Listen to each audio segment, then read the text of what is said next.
قمتم إلى الصلاة فاغسلوا وجوهكم وأيديكم إلى المرافق وامسحوا برؤوسكم وأرجلكم إلى الكعبين وإن كنتم جنبا فاطهروا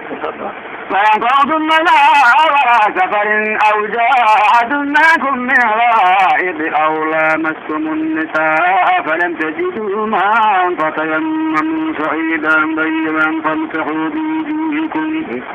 فامسحوا بوجوهكم وأيديكم منما يريد الله ليجعل عليكم من حرج ولكن يريد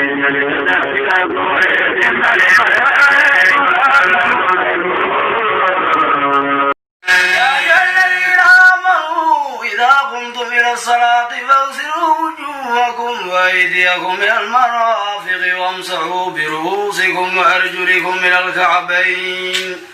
وإن كنتم جنبا فاطهروا وإن كنتم مرضى أو على سفر أو جاء أحد منكم من الغائط أو لامستم النساء فلم تجدوا ماء فتيمموا صعيدا طيبا فامسحوا بوجوهكم وأيديكم مما يريد الله ليجعل